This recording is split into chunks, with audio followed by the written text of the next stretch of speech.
halfway point of the season. We're 5-1. There's a lot of season left, and it's about how we respond to the disappointment. You know, we're all disappointed. We all wanted this game really badly, from top to bottom, from fan to player to coach. We knew what this game was for us, and didn't get it done. But how do you respond to that disappointment? And ultimately, that's what's going to determine the fate of our season. Because we're a true brotherhood this year, and I think that's the biggest change that I've seen in this program. And there's no question in my mind that we're going to continue to do that week in, week out. And welcome back into the Tiger Kickoff Show presented by the Columbia Missourian. I am your host, Harrison Vapnek from KOMU Sports, joined alongside the beat writers of the Mizzou football team, Wendell Shepherd, Ryerson, Brandon Haynes. Guys, this is the first time we're back in the studio, coming off a Mizzou loss. Kind of a somber energy here today in the studio. How are you feeling? Feels a little weird. You know, this 5-0 start, now we're talking about a loss, but we knew it was going to happen. It was a fun 5 week. I mean, it was. We didn't think we were going to go undefeated and win the national championship. That would have been nice, but yeah. You know, well, one day we're going to have to come in here after a loss. Adam, how we doing? It's just kind of, like Wendell said, it's a little weird feeling. It's not something that we are quite used to yet to be talking about, but it was going to come, and now is after a tough loss, then, you know, what can you do? Brandon? I was going to say, it looked like a loss. Honestly, though, to kind of Missouri fans after the game, it didn't seem like they were too down on themselves, just with kind of how the team performed and compared to expectations from past couple of years, especially with just how teams have done. So it felt like a loss, but maybe a little bit more of a happier loss in that sense. Yeah, well, there are no happy losses, you know, especially in a game the Tigers led by double digits in the first half. It was a 49-39 win for the LSU Tigers at Faurot Field, a game they trailed by 12 points in the second quarter before Jaden Daniels, Malik Neighbors, and company rallied the LSU Tigers back. They got a late pick six to seal it in the final seconds to clinch the 10-point win. Wendell, I'll start with you. What went wrong for the Tigers when the time they were up 22-7 to LSU coming all the way back till the pick six at the end? I mean, if you look at the stats of both offenses, this was a very, very even game except for one category, and that's turnovers.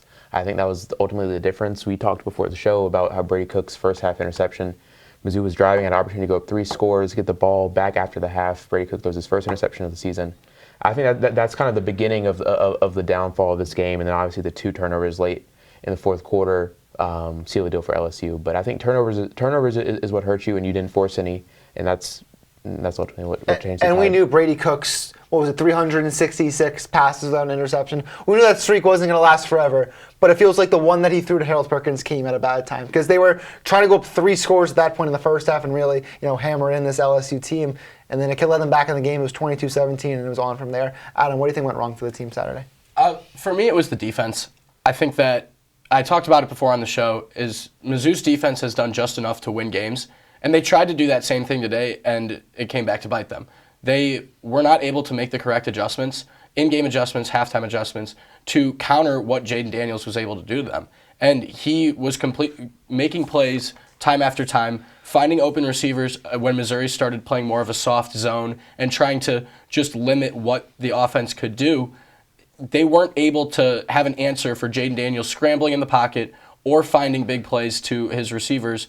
And without those adjustments moving forward, then teams that are better coached, teams that are better units, like LSU's offense was against Missouri's defense, they're going to have the advantage throughout the course of the game as we get closer to these bigger games against Kentucky and Georgia. To play devil's advocate, Jaden Daniels is playing like one of the best quarterbacks in all of college football. I told you guys before the show, if LSU had a competent defense, they'd be the best team in the country. Right. They would have beaten Florida State. They would have beaten Ole Miss. It's just the defense has let them down. Daniels threw for 259, 3 touchdowns, ran for over 130 yards and a touchdown. He was fantastic, and he left and came back with a leg injury. That is a tough quarterback, and LSU is very lucky to have him as their quarterback. Brandon, over to you. What do you think went wrong Saturday, and what direction could this game have been swung? Yes, I think the penalties are a big thing. Mizzou and LSU both committed 11, so 22 total penalties.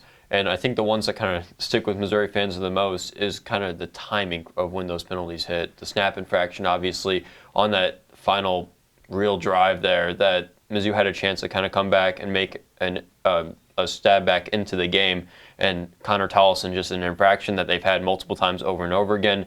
But also just the officiating in general. I mean, you look at it, there was inconsistencies, there was disconcerting signals, which I don't think anybody had heard up to that point about what that might be. We saw it a few times in the Three SEC. times in that game it happened. 3 times in that game. We also saw it in the Kentucky-Georgia game. So maybe a point of emphasis for SEC officials kind of coming into the week about just knocking that down on the defensive side.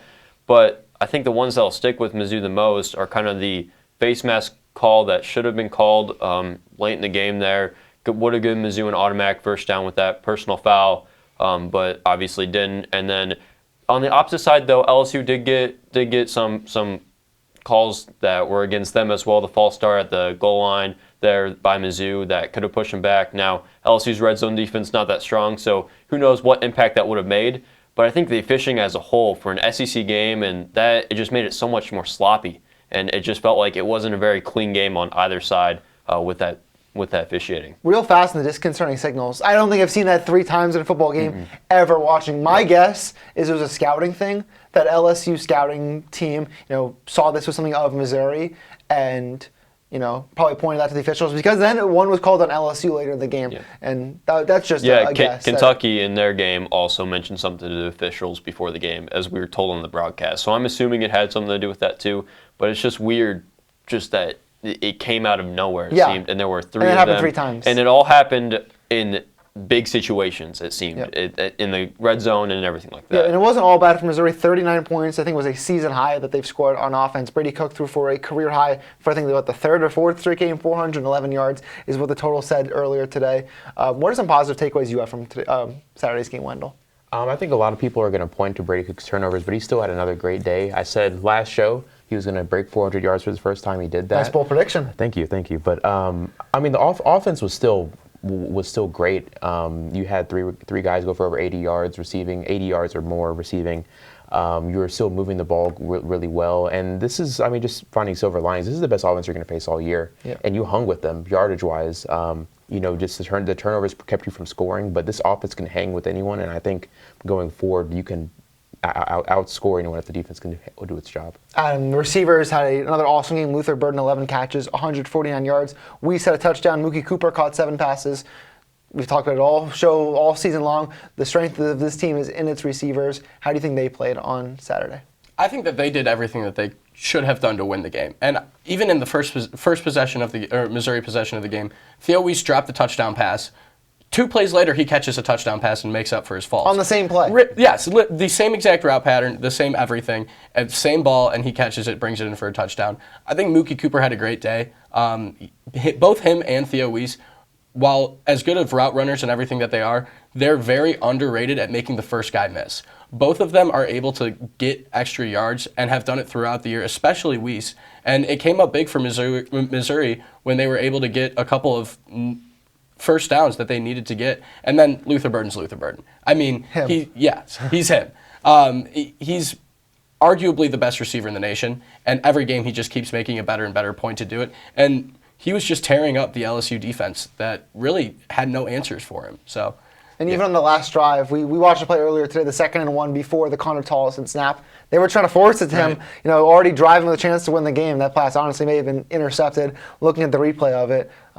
But it happens. Brandon, what were some of the big takeaways that you think can be used in positive light going forward for this football team? I think just looking at it from just the overall perspective, it was an SEC West team that they lost to. Technically, Mizzou still controls their own destiny in the SEC East, and that's a big thing for this program going forward to kind of hang their heads on kind of as they go forward. They've had a chance now to suffer a loss, which, as much as it may suck, you can learn a lot from that experience. And Darius Robinson was talking to us after the game, and he mentioned that you could hear a pin drop in that locker room after the game just with how silent it was. And so I think this one resonated with a lot of players, and I think they're going to be hungry to get back out there, kind of get back on track. They have the SEC East. They've got Kentucky and Georgia, who really are the main 2 that stand in their way. They're going to have opportunities to play each of them. And then they saw kind of what Georgia did to Kentucky later in the day, and that kind of at least puts in perspective what may be possible when you face Kentucky next week, and then you just got to obviously prepare for a similar matchup against Georgia in Athens. But I think it's good that the SEC West team was the one they suffered the loss to and kind of learned from. And it was Kentucky and Missouri, the teams they lost to, and LSU and Georgia, the 2 teams that played for the SEC championship last season, showing that those 2 teams are still the cream of the crop in the conference. Where does the team go from here? Because we were talking Thursday, Friday about this team can win the SEC. This team is in the SEC championship contention. Now it's 5-1. It feels a little more rocky. Wendell, where do we think the team does go from here? How do they respond, and how do they right the ship again and get back on track? This team's whole motto has been something to prove, and I still think that they have something to show. I think moving forward, you got to find a way to stop the run. You're not going to face another quarterback like Jaden Daniels that can do that with his legs, but you're facing one of the SEC's leading rushers next week in Ray Davis for Kentucky. I think you have to find a way to shore up that part of the defense. Passing defense was, I think, honestly, was a bit better. Chris Abrams-Drain is one of the best cornerbacks in the nation. He had a great game again. But I think you have to shore up the defense. Offense is going to keep doing its job. But I still think 9-10 wins is very possible for this team. I think you look at the schedule, there aren't a lot of teams with how you've played that scare you. So, Adam, what are we thinking about moving forward? How one loss now becoming two? Because this game felt eerily similar to the Georgia game last year, where the Tigers shot themselves in the foot a couple of times and really held themselves back of pulling off an upset at home. Then the next week they go to Florida and they completely lay an egg in the first half and almost rally at the end. But a game the Gators are mostly in control of. How do they avoid one loss becoming two or even three? Yeah, it's exactly that. You need to move forward to the next game. You go to Kentucky next week. You have a night slot. You're going to be playing under the lights in Lexington, and you need to come out from the first whistle to the final whistle. You need to be able to perform and put on a better defensive showing, like Wendell was talking about. You need to shore up that defense, and you need to go week by week, and that's what they've been doing. 1-0 mentality is something that they've been preaching all season long, and they need to do that again against the Wildcats, and they need to win that game. I think that next week, we said this past game was Mizzou's Super Bowl.